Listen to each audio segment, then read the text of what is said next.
기도하심으로 주님 앞에 예배로 나가겠습니다. 하나님은 영이시니 예배하는 자가 영과 진리로 예배할지니라. 아멘. 전능하사 천지를 만드신 하나님 아버지를 내가 믿사오며 그 외아들 우리 주 예수 그리스도를 믿사오니 이는 성령으로 잉태하사 동정녀 마리아에게 나시고 본디오 빌라도에게 고난을 받으사 십자가에 못 박혀 죽으시고 장사한 지 사흘 만에 죽은 자 가운데서 다시 살아나시며 하늘에 오르사 전능하신 하나님 우편에 앉아 계시다가 저리로서 산자와 죽은 자를 심판하러 오시리라. 성령을 믿사오며 거룩한 공예와 성도가 서로 교통하는 것과 죄를 사하여 주시는 것과 몸이 다시 사는 것과 영원히 사는 것을 믿사옵나이다. 아멘. 자리에 앉으시겠습니다. 구주의 십자가 보혈로 찬송가 250장입니다. 죄의 씻음 받기를 원하네. 찬송가 250장입니다.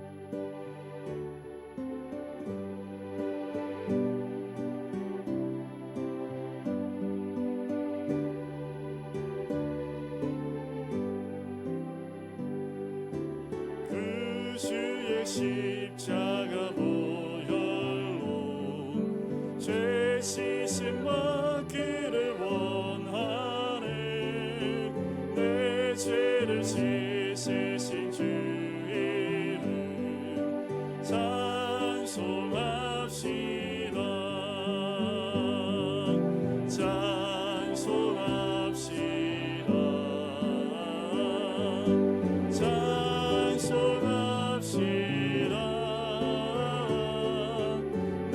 죄를 씻으신 주 이름 찬송합시다.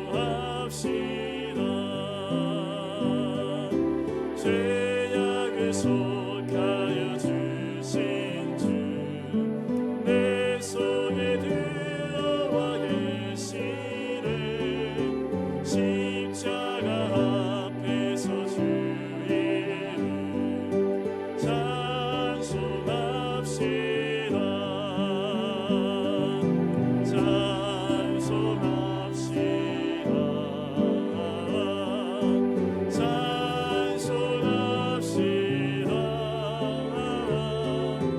내 죄를 씻으신 주 이름 찬송합시다.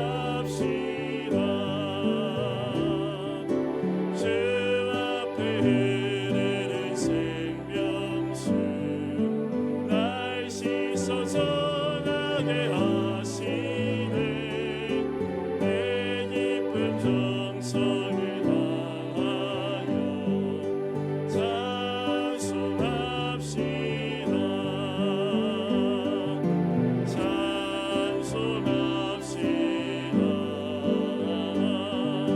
찬송합시다. 찬송합시다. 내 죄를 씻으신 주 이름 찬송합시다. 내 주께 회개한 영혼을 생명수 가운데 서셨네. 그 먹고 순전한 주 이름 찬송합시다.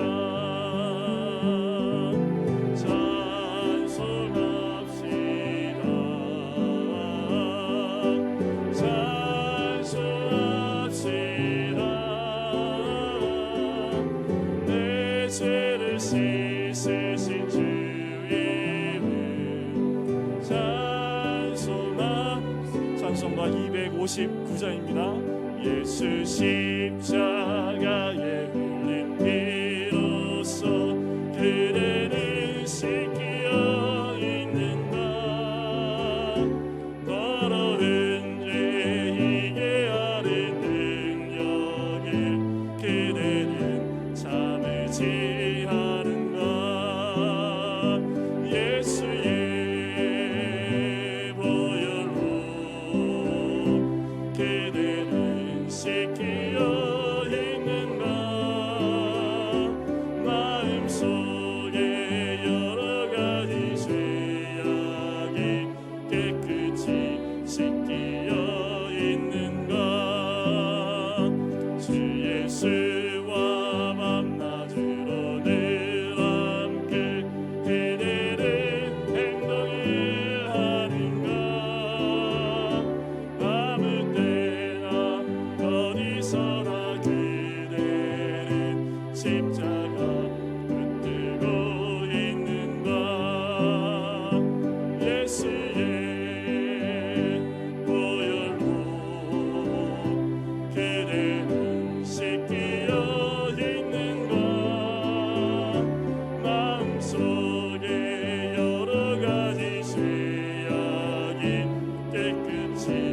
씻기어 있는가 진린 예수 다시 올 때 그들은 영접할 예복이 있는가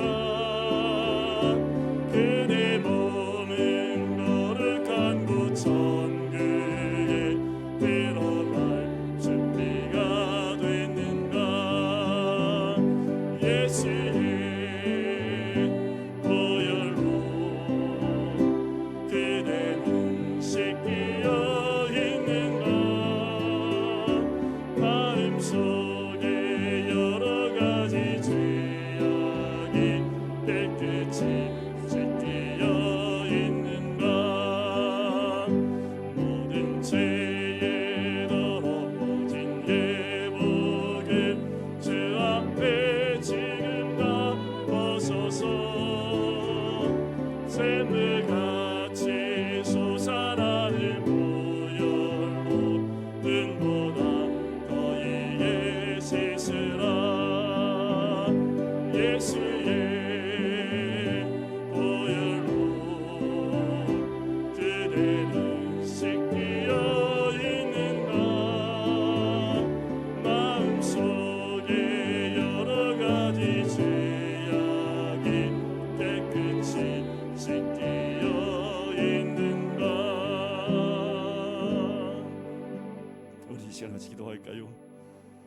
주님의 보혈 십자가의 피가 아니면 우리의 죄를 용서받을 수 없는 죄인들입니다. 하나님 오늘도 주님의 보혈로 우리를 덮어주시고서 주께 나와 예배드리는 모든 심령들이 예수 그리스도의 보혈로 죄 용서함을 받으며 하나님을 주로 고백하고 예수 그리스도를 구주로 고백할 수 있는 우리의 모든 심령 될 수 있도록 인도해 달라고 더하여 이 땅에 코로나로 인하여 계속해서 비대면 예배로 아버지께 온전히 예배드리지 못하는 이 땅 하나님 이 땅의 죄악을 용서하여 주시옵소서 하나님을 거부하고 있는 아버지의 너무나 많은 사람들 그들의 죄악이 이 땅에 사무치게 될 때에 하나님 이 땅에 심판이 임할 수밖에 없사오니 하나님 이곳 가운데 이 땅 가운데 모든 죄를 용서해 주시고 이 땅에 묶여있는 모든 죄악들 하나님을 거부하는 모든 죄악들이 이 땅 가운데서 사라질 수 있도록 하나님 붙잡아 달라고 우리 시간이 같이 기도하시겠습니다. 사랑해 주님 감사합니다. 아버지 하나님 예배로 나올 수 있게 해주시니 감사합니다. 예배드리는 모든 시간들이 아버지 하나님의 살아계십니다. 예배를 드리며 나가게 간절히 소원합니다. 아버지 주님의 이름을 높여드리며 아버지 하나님 모든 영광 불러드릴 수 있는 주의 백성이 될 수 있기를 간절히 소원합니다. 주님 우리 하나님 앞에 있을 때 주의 살아계심과 귀한 은혜를 우리에게 주셨사오니 아버지 하나님 귀한 사람은 사람이 주의 보혈로 우리 신께 받게 해주시고 온전한 예배로 하나님 주시고 우리의 심령이 주님을 향할 수 있도록 간절히 소원합니다. 우리 안에 주님이 계시기에 오늘도 주님이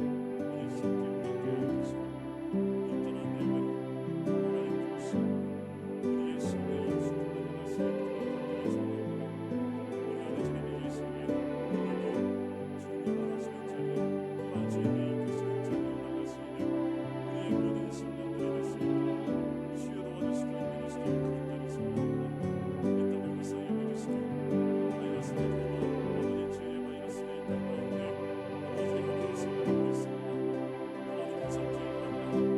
있습니다. 하나님은 삼키가 아니라 하나님 중심이 아니라 하나님을 모르고 있는 이 사회의 죄를 또한 아버지 하나님 내 나라의 죄를 용서해 주시면서 이 땅의 죄가 용서받고 아버지 하나님 바이러스가 이 땅 가운데서 사라질 수 있도록 하나님께서 역사하시고 인도해주시길 간절히 소원합니다. 사랑의 주님 거룩한 주일을 허락하여 주시고 주님 앞에 나와 예배로 나갈 수 있게 해주심을 감사합니다. 하나님 주님의 보혈로 우리를 씻어주시고 죄 가운데 주께 나와 예배로 나갈 수 있게 해주심을 감사합니다. 늘 주님 중심 우리 중심에 하나님이 계심을 우리가 또한 고백하며 매일 하나님께 모든 영광 올려드리는 삶으로 또한 예배로 나갈 수 있기를 간절히 소원합니다. 이 사회가 코로나로 인하여 두려움과 공포와 또한 서로를 향한 손가락질과 또한 아버지 하나님 비방도로 가득 찬 이 땅 가운데 하나님 불쌍히 여겨주시고 바이러스보다 더한 죄의 바이러스가 이 땅 가운데 뿌리 깊고 또한 뿌리 깊게 자리 잡고 있지는 않습니까? 하나님 이 땅을 불쌍히 여겨주시옵소서. 이 민족을 불쌍히 여겨주시옵소서. 이 땅에 자리 잡고 있는 모든 죄악의 덩어리들, 하나님을 거부하고 밀어내려고 하는 이 땅과 이 민족의 죄악을 용서하여 주시길 간절히 소원합니다. 이 땅을 불쌍히 여겨주시고 아버지 하나님, 이 땅을 기경하여 주셔서 오직 하나님의 생명력이 이 땅 가운데 사라지지 아니하며 예수 그리스도의 십자가와 보혈과 부활의 놀라운 능력이 사라지지 아니하는 하나님의 땅이 될 수 있기를 간절히 소원합니다. 이 순간에도 이 땅에 있는 많은 교회들이 예배를 드립니다. 각 가정에서 예배를 드립니다. 하나님, 그 예배가 살아있기에 이 땅에 하나님의 은혜가 넘쳐나는 줄 믿사오니 우리 한 사람 한 사람이 아버지 하나님, 하나님을 인정하며 믿으며 또한 생명이 가득 차 이 땅 가운데 있는 모든 어두움들을 물리치며 아버지의 은혜가 임하는 이 땅과 민족이 될 수 있도록 인도하여 주시옵소서. 죄악의 이 사회의 어두움에 우리의 믿음을 빼앗기지 않게 인도하여 주시고, 죄 가운데서 주를 바라보며 또한 용서함 받고 하나님의 귀하신 그 은혜를 누리며 살아가는 우리 모두와 또한 이 민족이 될 수 있도록 축복하여 주시옵소서.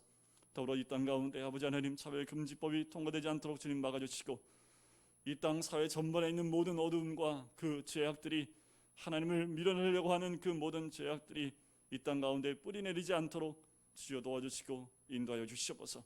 오늘 예배 가운데 성령께서 함께 하시고 인도하실 줄 믿사오며 주 예수 그리스도의 이름으로 기도드립니다. 아멘.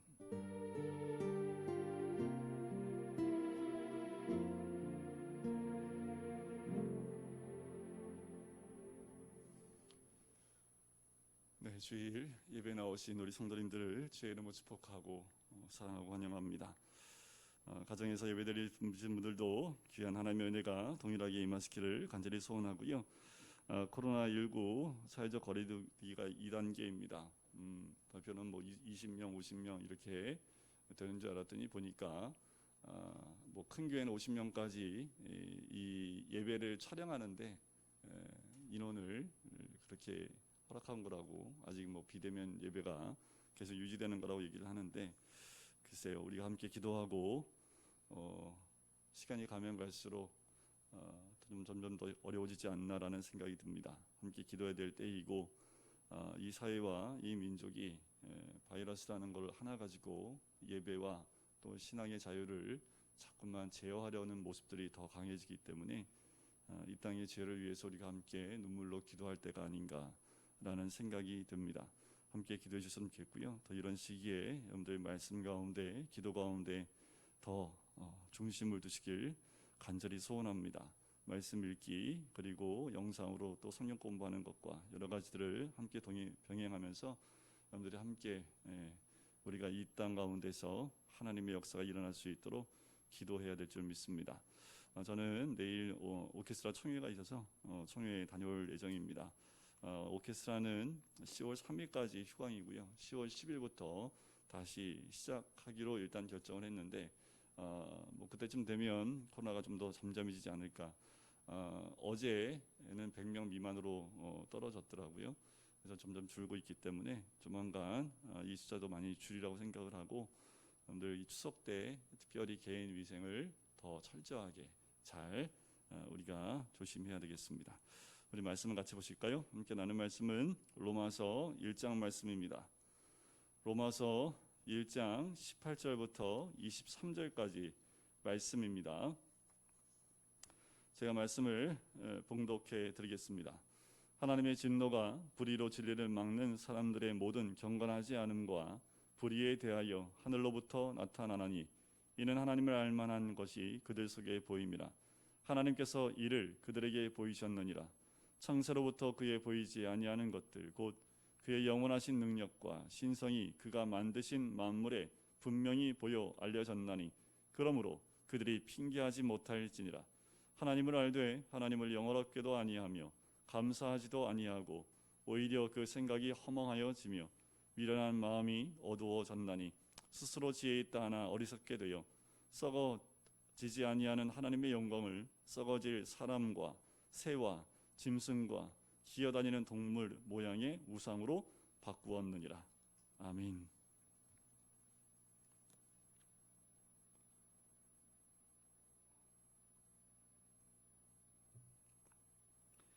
성경이 우리에게 알려주는 것이 하나 있습니다. 끝까지 선포하는 것이 있는데 그것은 인간은 죄인이라는 거지요. 모든 사람이 죄를 범하였음에 하나님의 영광에 이르지 못하더니 단 한 생명도 한 인간도 하나님의 영광에 이른 사람이 한 명도 없고 모두가 죄인이라는 거지요. 적당히 죄를 지은 인간이 아니라 철저한 죄인이라고 선포합니다. 성경은 인간 안에는 구원이 없고 선한 것도 없고 한 구석이라도 인간은 구원받을 만한 구석이 없는 것이 인간이다. 특별히 로마서 3장 11절 이후에 보면 기록된 바 의인은 없나니 하나도 없으며 깨닫는 자도 없고 하나님을 찾는 자도 없고 다 치우쳐 한 가지로 무익하게 되고 선을 행하는 자가 없나니 하나도 없도다. 하나님을 두려워함이 없다라고 선포를 합니다. 어쩌면 지금 이 시대와 견주하여 맞는 말씀이 아닌가라는 생각이 들어요. 인간이란 과연 무엇인가에 대해서 우리가 깊이 묵상해 보면 딱 한마디로 귀결됩니다. 죄인이지요. 인간은 단 한 생명도 죄인이 아닌 사람이 없습니다. 우리가 평가를 할 때는 이 사람이 도덕적으로 선하냐 좀 덜 선하냐 이 차이가 있을 뿐이지 인간은 다 죄인입니다. 죄인은 두 가지 종류가 있어요. 하나는 하나님을 믿지 않는다고 하는 불신자의 죄가 있고요. 두 번째는 하나님을 믿는다고 자처하지만 그 믿는 사람의 죄, 신자의 죄가 있습니다. 피할 방법이 없습니다. 죄 역시 다 같은 죄는 아닙니다. 하나님께 대한 죄가 있고 사람에게 대한 죄가 있지요. 하나님께 지은 죄는 하나님께 용서받으면 됩니다. 하지만 사람에게 지은 죄는 사람에게 용서를 받아야 하지요. 이게 구분을 잘못하면 이게 사람에게 죄짓고 하나님께 용서받았다고 하는 앞뒤가 안 맞는 말을 할 수 있습니다. 세상에서 죄를 지으면 세상 법에 의해서 처벌을 받아야 되지요. 그것은 우리가 세상에게 사람에게 죄를 지었기 때문입니다. 거꾸로 하나님께 죄를 졌는데 사람에게 용서를 비우는 것도 앞뒤가 맞지 않지요. 하나님 앞에서 해결을 받아야 하는 부분입니다. 우리가 때론 이런 잘못을 저질 때가 있어요. 좀 전에 말씀드렸지만 사람에게 죄를 졌는데 하나님께 회개했다고 그 사람에게 용서를 받지 않는다, 안 와도 된다라는 생각은 잘못된 생각입니다. 하나님께도 용서를 받아야 되겠지만 사람에게 지은 죄가 있다면 그 사람에게도 용서를 받아야 되는 거지요. 오늘 본문 18절을 보면 모든 인간이 죄인임을 선포합니다. 첫 번째로 오늘 18절부터 마지막 절까지 32절까지는 모든 이방인, 즉 모든 자연인이 죄인인 것을 설명하고 있고요. 2장으로 넘어가면 하나님을 믿는 유대인들, 그러니까 신자들에 대한 이야기가 나와요. 신자들 역시 어떻다고요? 죄인이라는 거예요. 그래서 하나님을 믿든지 안 믿든지 똑같이 도망갈 수 없는 죄인이라는 거지요. 이방인이나 유대인이나 모두가 모든 사람, 모든 인간은 죄인이라는 거지요. 로마서가 이토록 철저하게 인간을 죄인이라고 말하는 이유, 인간이 죄인이 아니면 구원이 없기 때문에 그렇습니다. 절망 없이는 소망이 없지요. 철저한 자기 부인이 없이는 주님을 따르는 길이 없습니다. 우리의 구원이 왜 희미하고 감격이 없고 능력이 없습니까? 그것은 우리의 철저한 죄에 대한 고백이 없기 때문에 그렇습니다. 우리 주님이 부르시는 자가 의인을 부르러 왔습니까? 죄인을 부르러 왔습니까? 마태복음 9장에 보면 마태를 부르시고 난 다음에 바리새인과 논쟁 가운데서 나는 의인을 부르러 온 것이 아니라 죄인을 부르러 왔다라고 분명히 말씀을 합니다. 자기 죄를 철저하게 규명하지 않았기 때문에 우리의 구원이 희미하고 능력이 없고 감격이 없는 거지요.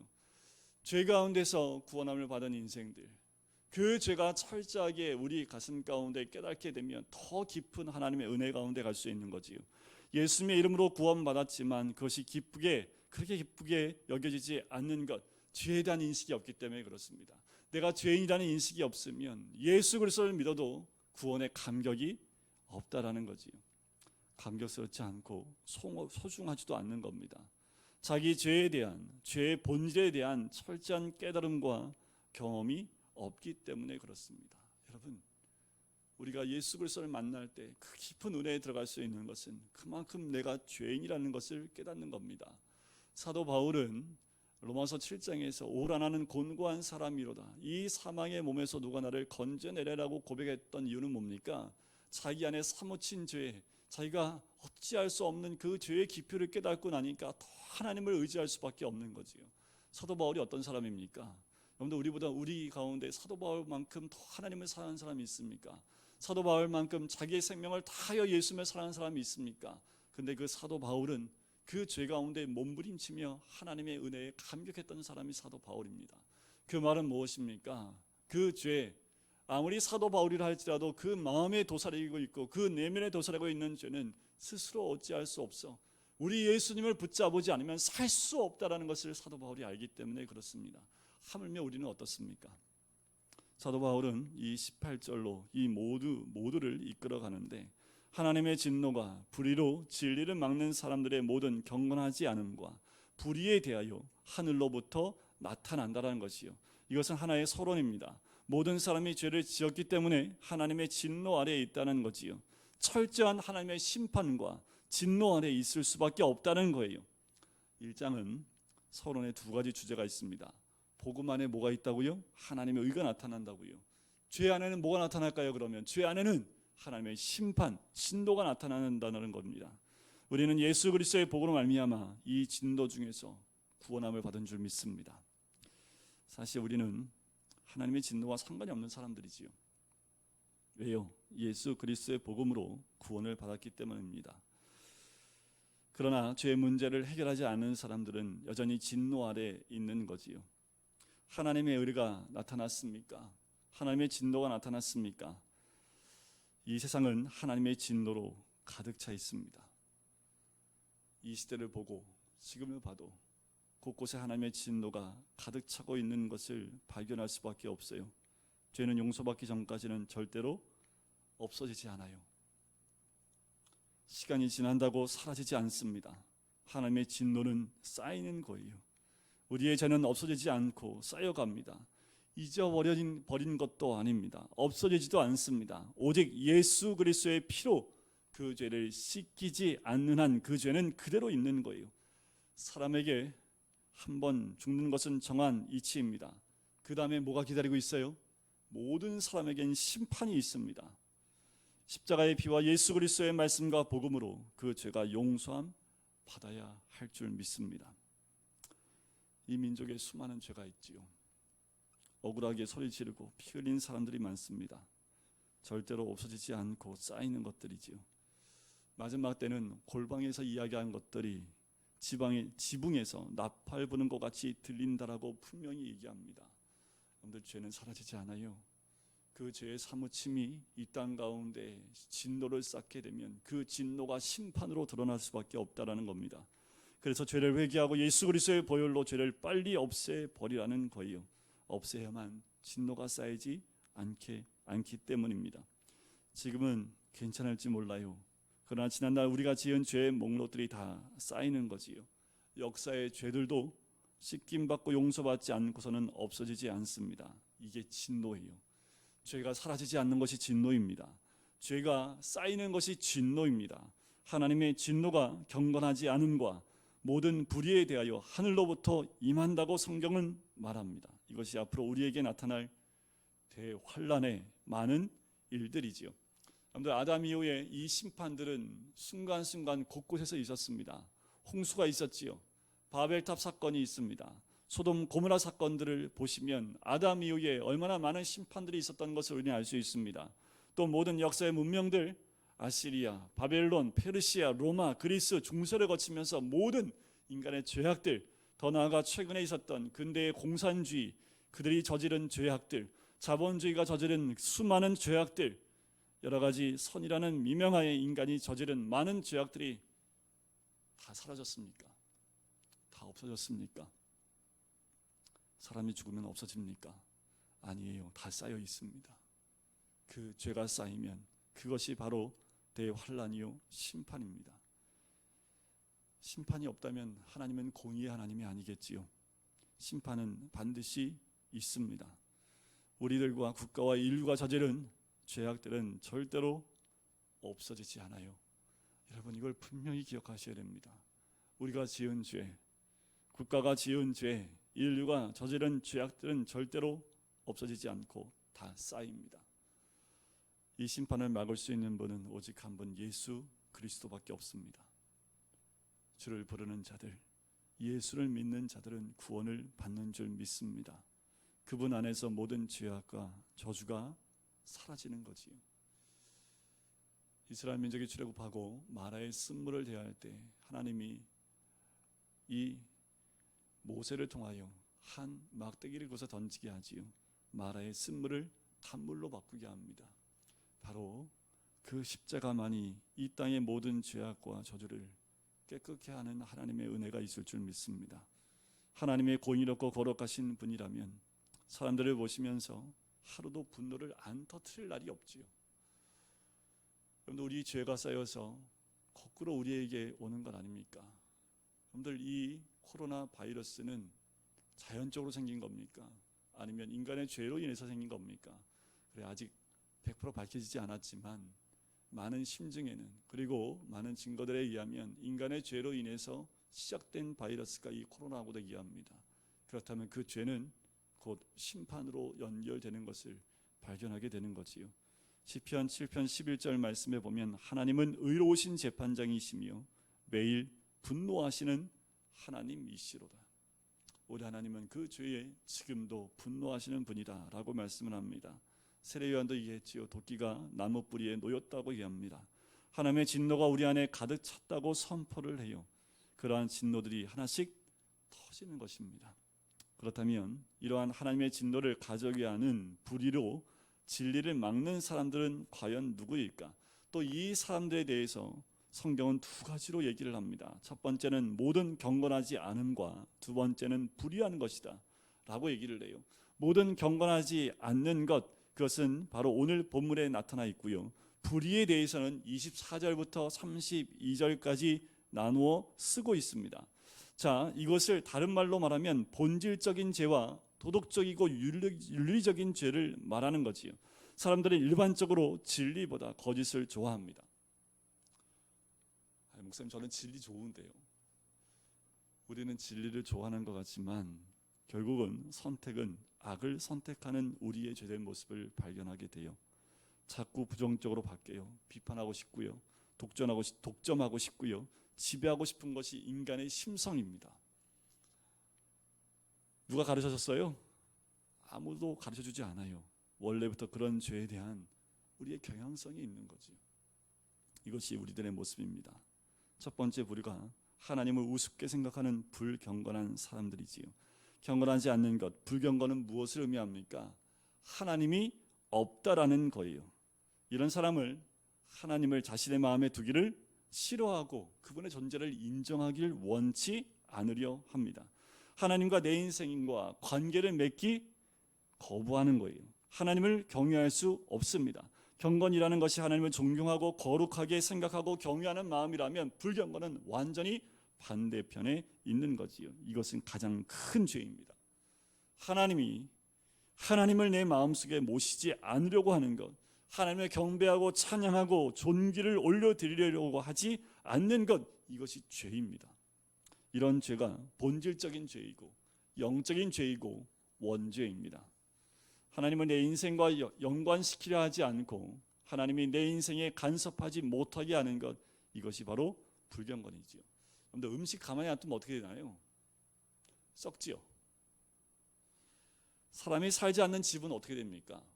참 하나님이 참 신비로운 거 뭐냐면, 사람이 살지 않는 집은 폐허라는 것이 얼마 가지 않아서 드러납니다.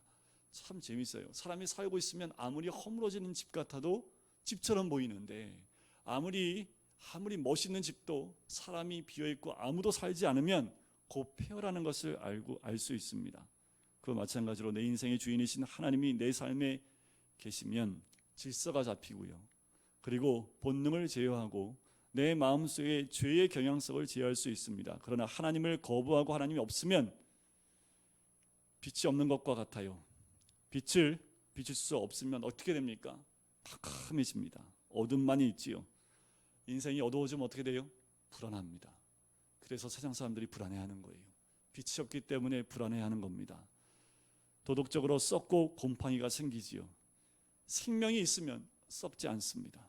하나님이 계시면 절대로 썩지 않지요. 두 번째로 하나님의 진노를 가져오는 사람은 불의한 사람입니다. 불의는 어디서 옵니까? 하나님을 모시지 않거나 경건하게 생활하지 않는 데서 오는 거예요. 도덕적, 윤리적 타락이 옵니다. 죄를 이길 힘이 없는 거예요. 그러니 걷잡을 수 없이 자신이 부패해져 가는 것을 발견하는 거죠. 이것이 바로 불의입니다. 19절에 보면 이는 하나님을 알 만한 것이 그들 속에 보입니다. 하나님께서 이를 그들에게 보이셨느니라. 불경건, 경건하지 않은 것. 자, 그분을 얘기하는데 첫 번째로 하나님을 우습게 여기는 거예요. 하나님께서 인간을 창조하실 때 분명히 인간에게 하나님을 알 만한 것들을 주셨다고 분명히 얘기했고, 인간의 이성과 양심에 하나님을 느끼도록 하셨다라고 분명히 말씀을 합니다. 즉 하나님을 믿지 않는 무신론자들이나 불가지론자들은 다 거짓말쟁이라고 말씀을 오늘 하고 있는 거예요. 하나님께서 자신이 존재한다는 것을 사람의 이성과 양심이 다 알게 해주셨다라는 거예요. 무신론 역시 하나의 신앙입니다. 하나님이 없다고 믿는 거지요. 하나의 주장이요, 사상이지요. 하나님에 대한 반항이고 거부이고 도전입니다. 하나님과 전쟁을 하겠다고 우기는 거예요. 인간은 죄의 상처를 받았기 때문에 하나님이 내 속에 들어오는 것을 자꾸 거부하는 거지요. 불경건의 두 번째 의미를 보면 20절에 나옵니다. 창세로부터 그의 보이지 아니하는 것들, 곧 그의 영원하신 능력과 신성이 그가 만드신 만물에 분명히 보여 알려졌나니 그러므로 그들이 핑계하지 못할지니라. 자, 하나님께서는요, 자신의 모든 보이지 않는 능력과 신성을 모든 자연 만물에 심어두셨다. 그래서 어떤 분이 이렇게 표현하더라고요. 모든 세상에는 하나님의 지문이 찍혀 있다라고 표현을 합니다. 창조자가 무엇을 만들 때 그 만든 것과 그 자신은 당연히 상관이 있는 거죠. 만들었기 때문에요. 그런데 우리가 뭘 만들면 그 안에 내 생각과 내 인품과 모든 것이 담겨 있는 것과 마찬가지입니다. 여러분들 렘브란트 그림 보면 성화를 참 많이 그렸는데 그 가운데 보면 항상 자신의 모습을 그 안에 그려 넣은 사람이 렘브란트라는 사람인데, 화가가 그림 안에 자신의 인격을 그대로 담고 있는 모습을 발견할 수 있어요. 우주 만물에 하나님 분명히 계십니다. 그가 만든 것에는 반드시 만드신 자의 호흡과 인격이 들어 있습니다. 여러분들 우리 교회로 들어오는 입구를 보면 계절에 따라 꽃들이 바뀝니다. 계절에 따라 나무 잎들이 바뀝니다. 그 안에 하나님이 계시지요. 그래서 꽃을 보고요, 우리가 웃을 수 있는 겁니다. 우리가 계절에 따라 바뀌어지는 이 자연의 모습을 보면서 마음이 흡족함을 얻는 것은 그 안에 계신 하나님을 우리가 발견할 수 있기 때문에 그래요. 여기에 흐르는 공기에도 하나님이 계십니다. 그래서 하나님은 어디에나 충만하게 계신 거예요. 인간의 몸은 어떻습니까? 이게 우연히 이 몸이 될 수 있을까요? 진화가 되었고 우연히 되었다는 것을 어떻게 생각할 수 있습니까? 창조자 없이 이것이 어찌 있을 수 있겠습니까? 인간의 몸을 연구하는 과학자들, 의사들도 깊이 인간의 몸을 연구하면서 이것은 창조주가 아니면 이렇게 만들 수 없다라고 고백하고 있습니다. 인간이 깨끗한 양심과 이성으로 판단한다면 다 알 수 있는 거예요. 예를 들면 버나드 로벨이라는 천문학자가 이런 것을 발견했습니다. 양성자, 바로 프로톤들 간의 인력이 있어요. 양성자들 간의 인력이 있는데 이게 몇 %만 더 강했더라도 수소 전체가 헬륨으로 바뀔 수밖에 없답니다. 과학자가 발견해낸 거예요. 그랬다면 은하계도 별들도 생명도 존재하지 않는 우주가 된답니다. 우리는 모르잖아요. 근데 이 천문학자는 이걸 아니까 몇 %만 달라져도 수소가 헬륨으로 바뀐대요. 또 천문학자 브래드 호일이라는 사람은 별들 속에 이산화탄소가 형성되기는 하는데 산소로 바뀌지 않는다고 했습니다. 그가 이 사실을 발견한 후에 자신의 무신론을 포기해버렸답니다. 자, 하나의 원자의 수준이 0.5%만 바뀌어도요, 생명 자체가 불가능해진다고 해요. 천문학자가 이것을 발견한 후에는요, 이 우주의 모든 것을 계산하고 있는 슈퍼지성이 있다고 말을 해요. 이게 정확하게 맞아떨어지지 않으면 존재 자체가 불가능한 것들이 너무나 많기 때문에 정확한 비율로 탁탁 맞아 들어가는 정말 슈퍼컴퓨터로도 감당할 수 없는 전 세계의 모든 것이 정말 잘 맞은 계산 숫자가 있다라는 거지. 이것을 주관하고 있는 분이 없다면 이 세상은 존재할 수 없다라고 얘기를 합니다. 태양으로부터 지구의 거리가 살기에 가장 적합한 온도를 두어 떼어 놓으셨다라는 거예요. 근데 이것도 만약 지구의 온도가 한 2, 3도만 오르면 지금 뭐 온도가 올라가고 있다고 뒤에서 우리가 걱정하고 있지요. 그래서 어떻게 북극에 뭐가 없어진대요? 극지방의 얼음이 녹아지고 있대지요. 지구의 온도가 2도만 전체적으로 2도만 올라가도요. 런던하고 뉴욕은 바다 밑에 60m 밑으로 가라앉는답니다. 그럼 서울도요. 마찬가지겠지요. 그런데 지구의 크기가 조금만 크거나 조금만 작아도요. 지구상에 생명력이 존재할 수 없답니다. 정확한 이 크기가 지금 유지되고 있기 때문에 생명이 살 수 있는 지구가 될 수 있다는 거지요. 그럼에도 불구하고 인간은 오만하게 하나님이 없다고 얘기를 해요. 하나님을 밀어내고 있고 거부하고 있습니다. 이게 가장 큰 죄입니다. 도전입니다. 하나님이 없다고 하는 것은 인간의 죄의지이지요. 자연스러운 것이 절대 아닙니다. 그 뒤에는 사단의 세력이 있어요. 사단이 우리로 하여금 하나님을 밀어내게 하려고 하는 인간에게 죄의 의지를 자꾸 심어놓고 있고, 그것을 따라 우리가 하나님께 순종하지 않고 사단에 순종하여 하나님을 자꾸만 밀어나고 있다라는 거지요. 우리도 모르고 있지만 하나님의 운영하심과 계획하심이 우리 주변의 모든 것들 가운데 스며들어 있고 모든 것을 주관하고 있다라는 거예요. 그런데 그것을 거부하고 싶어하는 것이 우리 인간의 죄입니다. 아담과 하와에 제일 먼저 들어오는 것이 이거였지요. 하나님을 밀어내는 것이었습니다. 이것이 본문이 말하고 있는 거예요. 어느 누구도 핑계할 수 없다고 말을 합니다. 하나님은 공의로우시며 거룩하시며 인간의 죄의 진노를 쌓으십니다. 그러므로 회개하고 정리해야 되지요. 죄를 끌고 다니지 말아야 합니다. 오늘 죄는 오늘 하나님 앞에서 해결해야 된다라는 겁니다. 그러면 어떻게 해야 돼요? 내 죄에 대한 깊은 인식이 있어야 됩니다. 내가 지은 죄에 대한 것을 깨닫고 주님 앞에 나오는 시간이 있어야 된다라는 거지요. 죄를 씻을 수 있는 것이 바로 구원이고 우리가 누릴 수 있는 축복인 줄 믿습니다. 이제 하나님을 마음속에 두기 싫어하는 데서 오는 결과를 21절에 이렇게 얘기합니다. 하나님을 알되 하나님을 영어롭게도 아니하고 감사하지도 아니하고 오히려 그 생각이 허망하여지며 미련한 마음이 어두워졌다. 이것이 바로 결과입니다. 결과가 뭐라고요? 곰팡이가 생기고요, 썩고요, 지저분해지고 부식이 됩니다. 그래서 절제와 통제가 안 돼요. 기준도 없어지고요, 인격도 없습니다. 자기 마음대로 살아요. 왜 그렇습니까? 그 마음에 하나님이 계시지 않기 때문에 그렇습니다. 하나님이 계시지 않는 그곳에는 이 질서도 없고 기준도 없고 인격도 없는 세상으로 바뀌어 나가는 거지요. 그런데 이 땅에 하나님이 다 사라지면 그러면 인간들이 질서를 잡고 잘 살 것 같습니까? 인간의 역사를 보면 절대로 그렇지 않은 것을 발견하게 돼요. 23절에 보면 24절에 보면 썩어지지 아니하는 하나님의 영광을 썩어질 사람과 새와 짐승과 기어다니는 동물의 모양의 우상으로 바꾸었다라는 거지요. 하나님이 없으면 썩어질 인간이 그 자리를 대신합니다.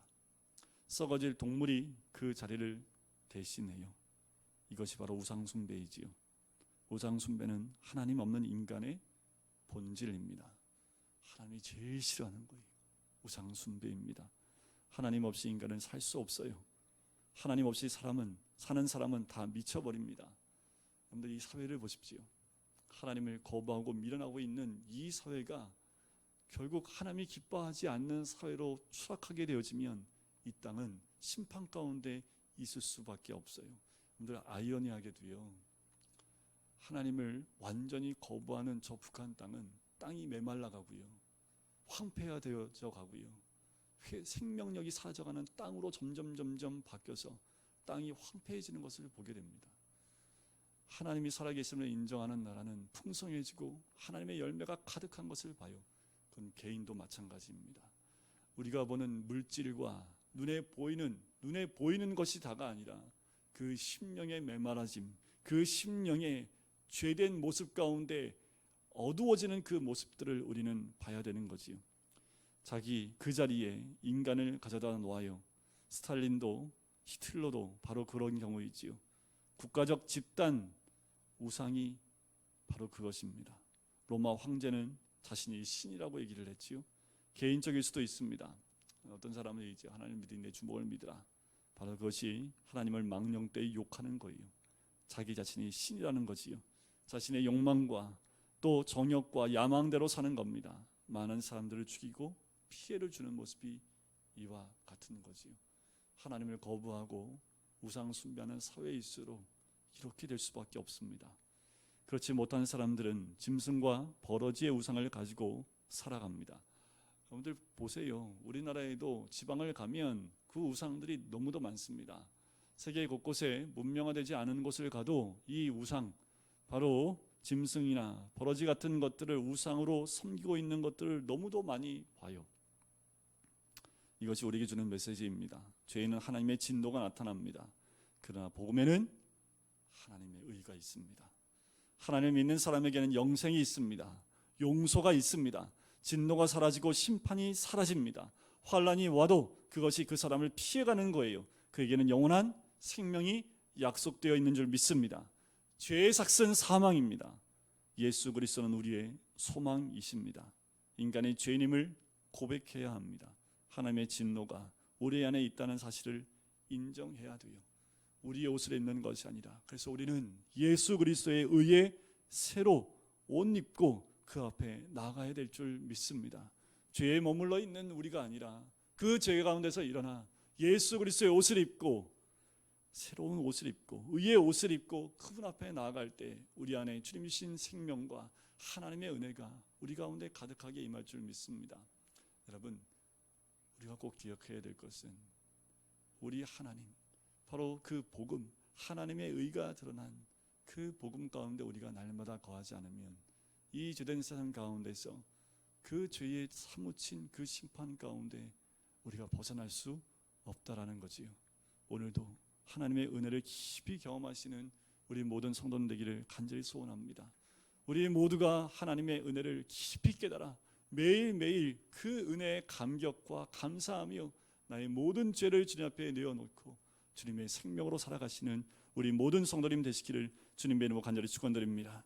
우리 시간에 같이 기도하실까요? 하나님, 이 땅의 모든 것이 죄입니다. 그 죄에는 심판이 임할 수밖에 없습니다. 하나님을 거부하는 자들, 믿지 않는 자들의 죄, 믿는다고 하지만 또 믿는 자들의 죄가, 우리 모든 사람은 다 죄인입니다. 그 죄에서 구원할 자는 오직 예수 그리스도의 십자가와 보혈과 부활밖에 없습니다.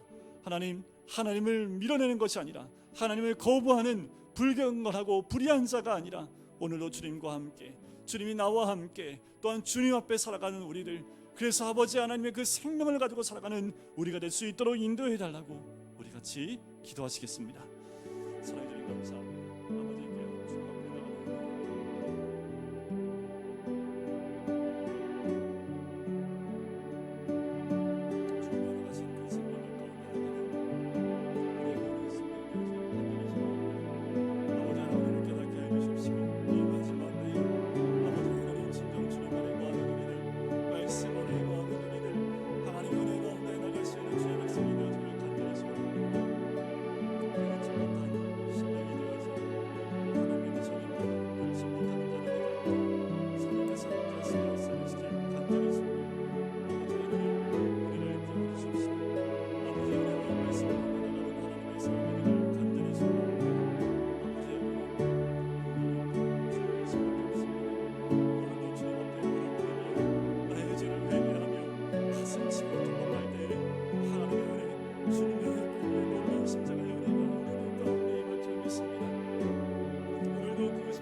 불의로 진리를 막는 너무나 많은 사람들이 하나님을 밀어내고 있고 거부하고 있는 이 땅 가운데 하나님, 주님의 은혜가 아니면 살 수 없는 죄인들입니다. 오늘도 하나님 붙잡으시지 않으면 넘어질 수밖에 없는 죄인들이고, 하나님 보여주신 은혜가 아니면 숨쉬고 살아갈 수 없는 죄인인 것을 고백합니다. 하나님, 우리가 너무도 아버지 하나님 주님의 은혜를 누리고 살고 있으면서 감사하지 못하는 우리들의 모습은 아닙니까?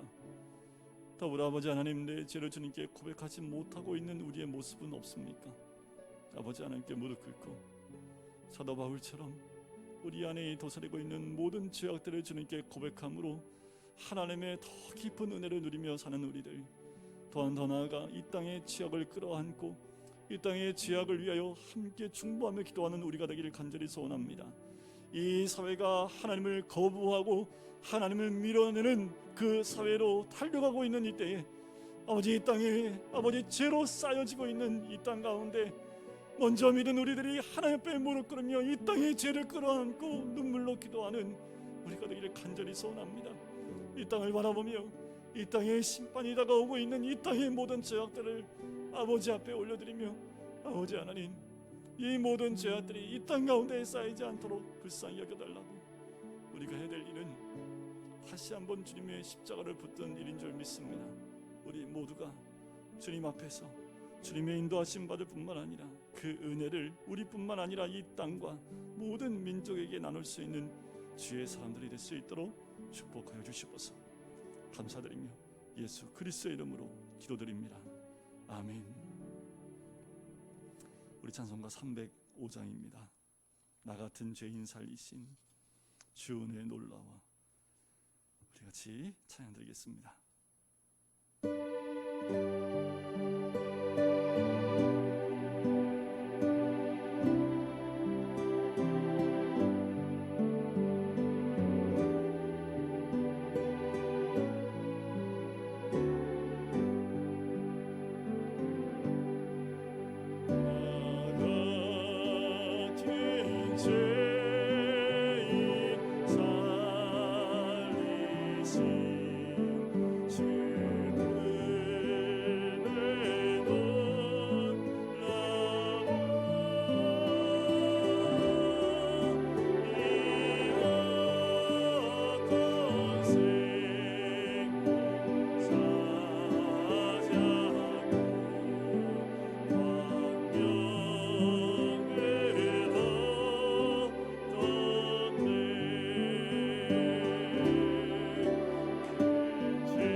사랑해 주님 감사합니다. 하나님, 주님의 은혜가 아니면 살 수 없는 우리들, 그 크신 은혜에 감사합니다.